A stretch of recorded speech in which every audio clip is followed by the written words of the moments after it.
വിവിധ മേഖലകൾ തിരിച്ചുകൊണ്ടുള്ള സംസ്ഥാനതല സംഗമം നടക്കുന്നുണ്ട്. ചില പരിപാടികൾ നടന്നു, ഇനിയും ചില പരിപാടികൾ നടക്കാനുണ്ട്.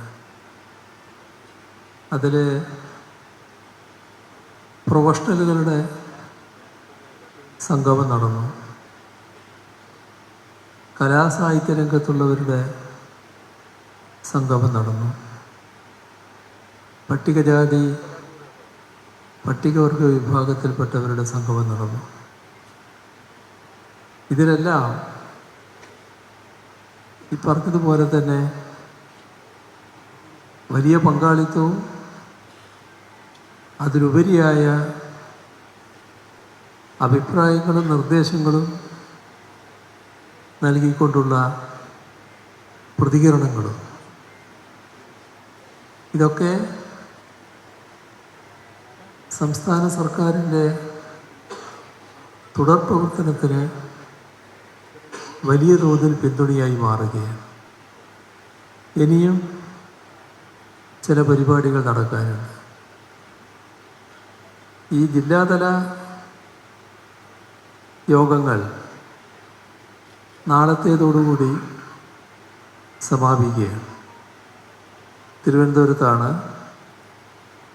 സമാപന യോഗം വെച്ചിട്ടുള്ളത്. ആ സമാപന യോഗത്തിൽ എല്ലാ വർഷവും ചെയ്യാറുള്ളത് പോലെ നേരത്തെ ബഹുമാനായ അധ്യക്ഷൻ സൂചിപ്പിച്ചതുപോലെ ഗവൺമെൻറ്റിൻ്റെ പ്രവർത്തനങ്ങളെക്കുറിച്ച് പ്രതിപാദിക്കുന്ന പ്രോഗ്രസ് റിപ്പോർട്ട്, അത് LDF സർക്കാരിൻ്റെ പ്രവർത്തനങ്ങൾക്ക് മാർഗദർശനം നൽകുന്ന LDFൻ്റെ പ്രകടന പത്രികയിലെ എത്ര കണ്ട് കാര്യങ്ങൾ പൂർത്തിയാക്കി എന്ന് പ്രതിപാദിക്കുന്നത്. ആ പ്രോഗ്രസ് റിപ്പോർട്ട് 4ാം വർഷം പൂർത്തിയാകുമ്പോൾ നാളെ വൈകുന്നേരം അവതരിപ്പിക്കുകയാണ്. പ്രോഗ്രസ് റിപ്പോർട്ടിൽ പ്രതിപാദിച്ച കാര്യങ്ങൾ പരിഗണിച്ചാൽ നമ്മുടെ പ്രകടന പത്രികയിൽ കുറച്ച് കാര്യങ്ങൾ മാത്രമാണ് ഇനി ബാക്കി നിൽക്കുന്നത്. അടുത്ത ഒരു വർഷം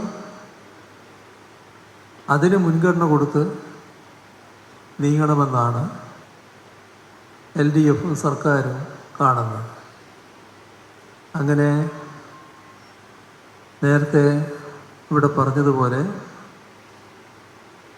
കഴിഞ്ഞ 2016-21 കാലത്തെ LDF പ്രകടന പത്രികയിലെ ഏറെക്കുറെ എല്ലാ ഇനങ്ങളും പൂർത്തിയാക്കാനായതുപോലെ ഇതും 2026 ആകുമ്പോഴേക്ക് പൂർണ്ണതയിലേക്ക് എത്തിക്കാനുള്ള ശ്രമമാണ് സർക്കാർ നടത്തുന്നത്. ഇതെല്ലാം